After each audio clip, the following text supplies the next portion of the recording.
ಈಗ ಮುಖ್ಯಮಂತ್ರಿ ಸಿದ್ದರಾಮಯ್ಯ ಇವತ್ತೊಂದು ಪತ್ರಿಕಾಗೋಷ್ಠಿ ನಡೆಸುವ ಮುಖಾಂತರ ಒಂದು ದೊಡ್ಡ ಸುದ್ದಿಯನ್ನು ಹೊರಹಾಕಿದ್ರು. ಅದು ಒಂದು ರೀತಿಯಲ್ಲಿ ಈ ಚುನಾವಣಾ ಕಣದ ಸಂದರ್ಭದಲ್ಲಿ ಬಹಳ ದೊಡ್ಡ ಸುದ್ದಿ ಆಗಿತ್ತು. ರಾಜ್ಯಕ್ಕೆ NDRF ನಿಧಿಯನ್ನು ತಕ್ಷಣ ಬಿಡುಗಡೆಗೊಳಿಸಲು ಕೇಂದ್ರಕ್ಕೆ ಸೂಚಿಸಬೇಕು ಅಂತ ಸುಪ್ರೀಂ ಕೋರ್ಟ್ ಬಾಗಿಲು ಬಡಿದಿದ್ದೇವೆ ಅಂತ ಮುಖ್ಯಮಂತ್ರಿ ಸಿದ್ದರಾಮಯ್ಯನವರು ಹೇಳಿದರು. ಬೆಂಗಳೂರಿನಲ್ಲಿ ತುರ್ತು ಸುದ್ದಿಗೋಷ್ಠಿ ನಡೆಸಿದ CM ಸಿದ್ದರಾಮಯ್ಯ ಕೇಂದ್ರದಿಂದ ನಮ್ಮ ಪಾಲಿನ ಪರಿಹಾರ ಬರ್ತದೆ ಅಂತ ಕಾದು ಸಾಕಾಗಿ ಸುಪ್ರೀಂ ಕೋರ್ಟ್ ಬರೋ ಹೋದ್ವಿ. ಸಂವಿಧಾನದ ಪರಿಚ್ಛೇದ 32ರ ಅಡಿಯಲ್ಲಿ ನಾವು ನಮ್ಮ ಕಾನೂನುಬದ್ಧ ಹಕ್ಕನ್ನು ಚಲಾಯಿಸಿದ್ದೇವೆ ಅಂತ ಹೇಳಿದರು. ಸಿದ್ದರಾಮಯ್ಯನವರು ಈ ಹೇಳಿಕೆ ದೊಡ್ಡ ಮಟ್ಟದಲ್ಲಿ ಸಂಚಲನ ಸೃಷ್ಟಿ ಮಾಡಿತು. ಅಂದರೆ ಕೇಂದ್ರದ ವಿರುದ್ಧ ಮತ್ತೊಂದು ಸಮರಣ ಅಂತ ಏನು ಹೇಳಿದ್ರು ಕೇಳಿಸ್ಕೊಳ್ಳಿ.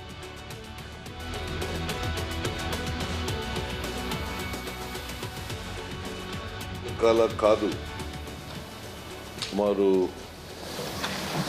5 ತಿಂಗಳುಗಳ ಕಾಲ ಕಾದು ಅನಿವಾರ್ಯವಾಗಿ ಕೇಂದ್ರ ಸರ್ಕಾರದ ವಿರುದ್ಧ ರಾಜ್ಯ ಸರ್ಕಾರ, ಕರ್ನಾಟಕ ಸರ್ಕಾರ ಒಂದು ಪಿಟಿಷನನ್ನು ಸುಪ್ರೀಂ ಕೋರ್ಟ್ನಲ್ಲಿ ಇವತ್ತು ಹಾಕಿದ್ದೀವಿ. ಇವತ್ತು 23/3/2024 ಅದು ಇವತ್ತು 9 ಗಂಟೆ 14-15 ನಿಮಿಷದಷ್ಟೊತ್ತಿಗೆ ಫೈಲ್ ಆಗಿದೆ.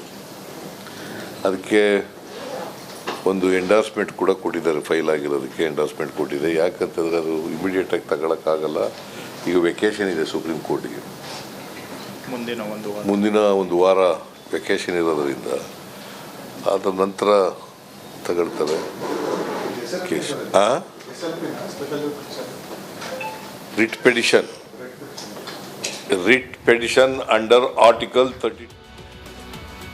ನೋಡಿ, ಇದು ಭಾಳ ದೊಡ್ಡ ರೀತಿಯಲ್ಲಿ ಸಂಚಲನ ಉಂಟು ಮಾಡ್ತು. ಅಂದರೆ ಬರ ಪರಿಹಾರವಾಗಿ ನಮಗೆ 18,000 ಕೋಟಿ ರೂಪಾಯಿ ಬರಬೇಕಾಗಿತ್ತು. 5 ತಿಂಗಳು ಕಾದ್ವಿ, 1 ತಿಂಗಳಲ್ಲಿ ಬರಬೇಕಾಗಿತ್ತು. ನಾವೀಗ ರಿಟ್ ಪಿಟಿಷನ್ ಹಾಕಿದ್ದೀವಿ. ಆಮೇಲೆ ರಜೆ ಇರೋದ್ರಿಂದ 1 ವಾರ ಕಳೆದ ನಂತರ, ಅದರ ಕೋರ್ಟ್ಗೆ ರಜೆ ಇರೋದು 1 ವಾರ ಕಳೆದ ನಂತರ ಅದನ್ನು ತಗೋತಾರೆ ಅಂತೇಳಿ ಕೇಂದ್ರ ಯಾಕೆ ಮಾಡಿದರು ನೋಡಿ. ಇದಕ್ಕೆ ರಾಜ್ಯ ಸರ್ಕಾರ ಕೊಡ್ತಾ ಇರುವಂಥ ಅಂಕಿಅಂಶಗಳೇನಪ್ಪ ಅಂತಂದರೆ, ಕೇಂದ್ರ ಸರ್ಕಾರ ಕೊಡಬೇಕಿದ್ದ ಹಣದಲ್ಲಿ 1 ನಯಾ ಪೈಸೆ ಕೂಡ ನಮಗೆ ಕೊಟ್ಟಿಲ್ಲ. ಒಂದೇ 1 ರೂಪಾಯಿ ನಮಗೆ ಕೊಟ್ಟಿಲ್ಲ. ಬರೋಬ್ಬರಿ 3 ಬಾರಿ ನಾವು ಕೇಂದ್ರಕ್ಕೆ ಪತ್ರ ಬರೆದಿದ್ದೀವಿ ಅಂತೇಳಿ ಸಿದ್ದರಾಮಯ್ಯ 3 ಸಲ ನಾನು ನರೇಂದ್ರ ಮೋದಿ ಅವರಿಗೆ ಪತ್ರ ಬರೆದಿದ್ದೀನಿ. 236 ತಾಲೂಕುಗಳ ಪೈಕಿ 223 ತಾಲೂಕುಗಳಲ್ಲಿ ಬರಗಾಲ. ಅಂದರೆ 13 ತಾಲೂಕು ಹೊರತುಪಡಿಸಿ ರಾಜ್ಯದ ಎಲ್ಲ ತಾಲೂಕುಗಳಲ್ಲಿ ಬರಗಾಲ ಇದೆ. 4 ಬಾರಿ ಮೌಲ್ಯಮಾಪನ ಮಾಡಿದೆ ರಾಜ್ಯ ಸರ್ಕಾರ. ಇದು ಸಿದ್ದರಾಮಯ್ಯನವರ ಆಗ್ರಹ. 48 ಲಕ್ಷ ಹೆಕ್ಟೇರ್ ಪ್ರದೇಶದಲ್ಲಿ ಕೃಷಿ ಬೆಳೆ ನಷ್ಟ ಆಗಿದೆ. 48 ಲಕ್ಷ ಹೆಕ್ಟೇರ್ ಪ್ರದೇಶದಲ್ಲಿ ರಾಜ್ಯ ಮನವಿ ಮಾಡಿದ ವಾರದಲ್ಲೇ ಕೇಂದ್ರ ತಂಡ ಬರಬೇಕು.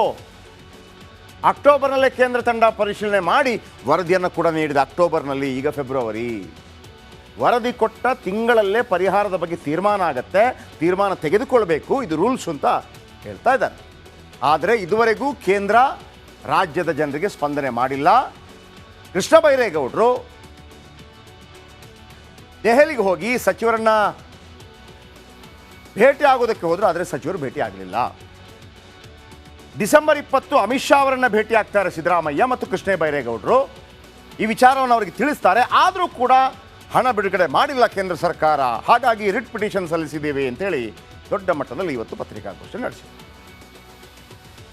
ಈ ನಡುವೆ ಈ ಮಾತು ಆಗ್ತಿದ್ದಂಗೆ ಅಲ್ಲಿ ಮೇಕೆದಾಟಿಗೆ ವಿಚಾರ ತಿರುಗತ್ತೆ. ಯಾಕೆಂದರೆ ಹೇಳ್ಬಿಡ್ತೀನಿ,